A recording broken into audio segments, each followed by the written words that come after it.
every day I hear entrepreneurs say, I've got a ton of traffic, but not enough sales. You kind of want to model the big brands, and it's like, oh, you know, we are a team of manufacturers, blah, blah, blah, or we produce high quality product. It's not gonna work, okay? Now guys, you can have the best traffic you want, but if you're not gonna be able to convert it, what is the point? It's gonna bleed you completely dry. So in this video, we will go through 5 conversion mistakes we see people make on Shopify, like literally AFT. And we're gonna go from the smallest one to the biggest one that's bleeding you completely dry. You honestly won't believe the last one. It hurts me, Silvia, when I see entrepreneurs that have amazing products, but their website is just crap. Like, yeah, they're just and amazing traffic sometimes. I know a lot of traffic coming through, but they're missing the basic building block ingredients of conversion, of what it takes to actually turn traffic into sales, convert their visitors into buyers. Yeah, it's the fundamentals. It's like building a cake. You just need the right recipes and put them in to make sure they're there. So let's go through the 5, 4, 3, 2, 1 right now. Okay, so what do you think is the smallest one? Because like I tend to talk a lot in our YouTube videos. Really? And I haven't noticed. You are clearly an expert on this. So tell us, Kristen, what is number 5? What is this smaller out of the big ones that are going to bleed them dry? What is the smallest mistake? Number 5, navigation on mobile. There's a whole list now. It's actually difficult to put this in order, like, because they're all really... See the passion? Kristen is coming to life. See? They're all really important, but navigation on mobile, I think, is number 5, because if so many people build their website on their big computer screen, like their big monitor or on their laptop, and oh, it looks so beautiful and whatever, and then 90% of traffic or 80% of traffic is going to be on a mobile phone or a smartphone, on an iPhone or Android or even a tablet, and it looks crap if they haven't like actually designed it for mobile. So how are people then land on your website and then not able to see the product? I've seen things where you actually cannot see the product, or you can't click the button. You can't click the button, like where's the add to cart button? Or the pop-up is too giant. You can't like... You know, to add your email because it's not optimized for mobile. So one quick trick, quick hack. Literally, you go to your store and you're gonna be able to see this on the screen, and you literally just go to more tools, developer tools, and ta-da! You're gonna see how this looks with different types of mobiles. Mobile view, so important. So important. I wasn't sure whether to put this number 5 or number 1, but it's number 5 because I think the other things are more important. Okay, cool. Although if you can't see a product, it's pretty important. But it's pretty important, But at the same time, it's also one that's most obvious. At some point, somebody will tell you. Yeah, and also just navigating the website is important, right? If people can't go from one page to the other, like if you can't get to the collection page, or you can't get to the product page, or to the cart, or add the thing to the cart, then of or course, actually type in your credit card number, there's not going to be any sales. So it was a 5 or a 1. We've gone with 5. Okay, great. All right, happy with that? Super happy with that. So number 4, trust. Trusting who you are, your business, so important. And the funny thing is that I see entrepreneurs just wanting to mask their small business. So they tend Guilty. We've done this in the past. We've done that in the past. You kind of want to model the big brands, and it's like, oh, you know, we are a team of manufacturers, blah, blah, blah, or we produce high quality product. It's not gonna work, okay? Oh, but I only make 5 bars of soap every month. No, sing loud and proud that you're a small business owner, like, people like love that. shine it through, people love it. So there has to be your story. On your website, it is to tell like who is the founder, why you started your business. And not just text. So many entrepreneurs have a whole thing of text. But it's like it's boring text. Like make it interesting. Put a photo, put an image, maybe put a short video. Like something that actually expresses something to someone. E-commerce is a visual experience. It's a visual experience. If it's not gonna look good, it's not gonna sell well. That's the bottom line. The other thing about trust that I want to just touch on is that there's so many scam websites out there, especially now in 2024, so many scam websites, not just for e-commerce, but for everything. So how can people actually add something what's something that they can do you think, that can actually like build trust? That, hey, I'm a real person, a real store, a real thing. Expressing your values. I'll give you an example. We were literally comparing this, and we can show this on the screen too. We were literally comparing different businesses selling like red checked shirts, you know, the kind of regular lumberjack or whatever you call those shirts. Yeah. Long sleeve. I don't know. I like the word lumberjack. I don't really know what it means, but I like the sound of it. Oh, okay, yeah. Aussies don't know. In Australia, people don't know what lumberjacks are, but okay.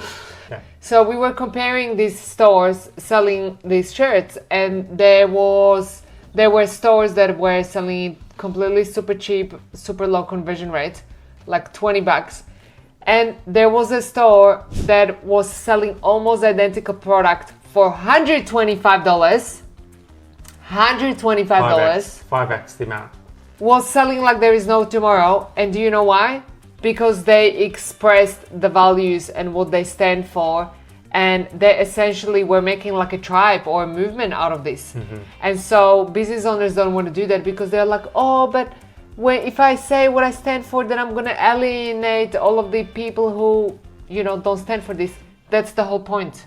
That's the whole point. You want to so cut out those people who are not what you stand for, because then those people who align with you, your conversion rate will just increase like crazy. Yeah, because selling everything to everyone, just a t-shirt, it's a commodity.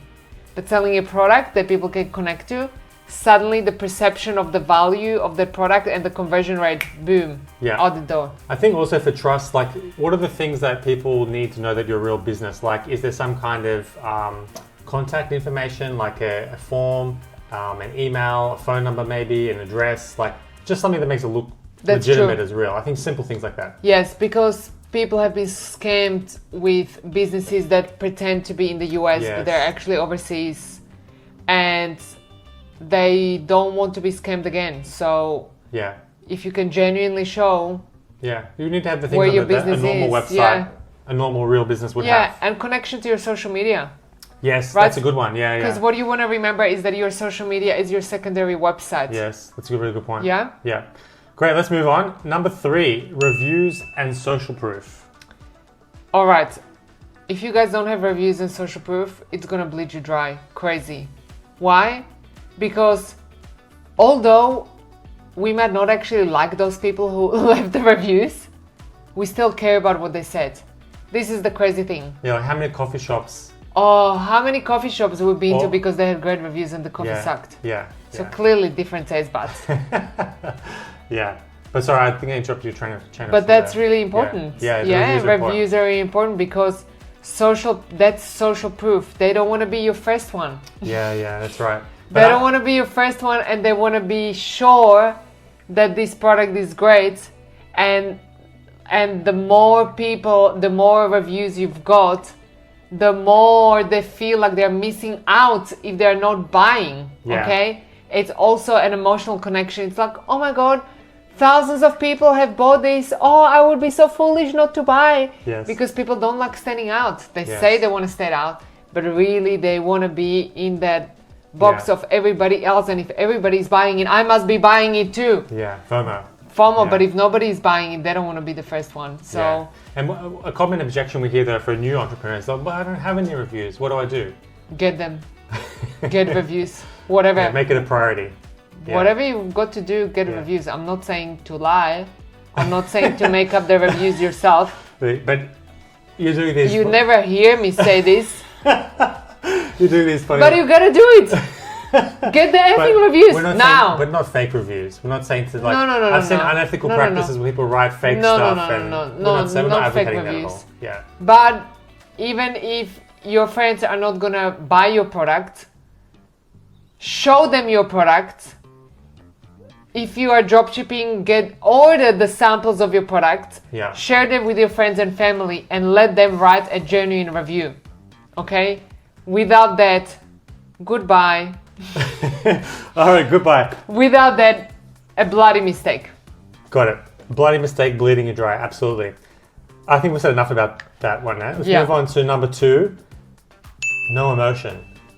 This one is your specialty. Kristen is full of emotions, guys, as you can tell. No emotion. I mean, he's the emotional specialist in our household. Here at Traffic Ninjas, yeah? The emotional specialist. Here at the Traffic Ninjas headquarters. So emotion, I like to talk about emotion, logic, fear, or ELF. E-L-F. I was going to draw that, but I can't do that. Emotion, logic, fear. That's what gets people to buy stuff. We need to talk about the product in a way that is emotional and engaging. Like, I'm trying to think of an example right now. And that's because people buy emotionally. Yeah. Okay? So if we just show them, I've seen actually an amazing example yesterday. This is where some of the AI imaging comes in that helps you create killer beautiful images. Let's say you've got a product. Oh, I'm selling a snowboard. Well, that's great, you're selling a snowboard. But if you're not showing the person, your ideal avatar, riding on the snowboard and looking like $1 million, that person who is looking at the snowboard, that's going to be harder for them to justify the cost. Yeah, like one of them is a snowboard on a white background or a green background. Yeah. Just the product itself. That's an important photo to have, by the way. It's an important photo. But it's not the photo that you lead with. It's not the hero image. Right? No. And the other photo is a photo of some person carving up the mountain on the board. Yeah. Which one has more emotion? Question, A or B? Yeah. A or B? Definitely of course B. it's B, right? It needs to be like fireworks, emotional love connection that you... Fireworks.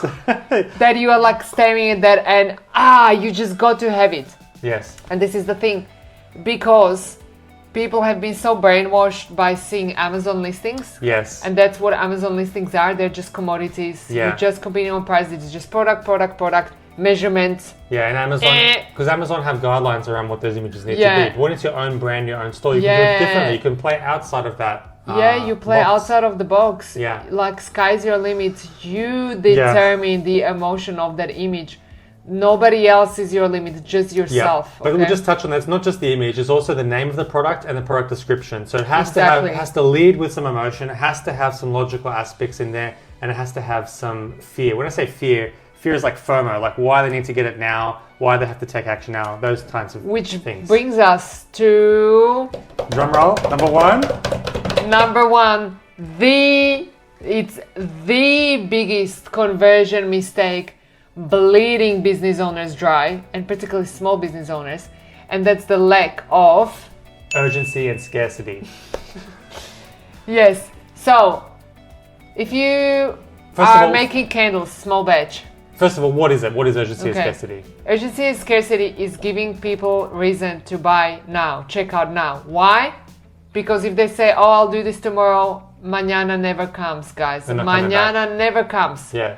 Those people who are kind of ready to buy, you want to give them the push. And nash, the push.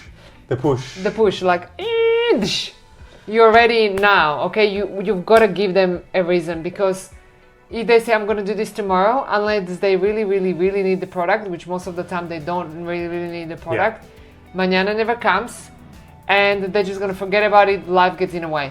Unless it's, of course, like time sensitive, like Christmas tree or whatever. But yeah, urgency and scarcity, crucially important. Literally, we have so many small business owners in our network making and selling incredible, beautiful, boutique, sustainable products. But for some reason, they are ashamed of seeing it loud and proud. And so when they have 20 candles, they are like, I'm not gonna say it's only 20 candles because they're gonna think, I'm a small business. I'm a small business and it's whatever, and it's gonna be embarrassing.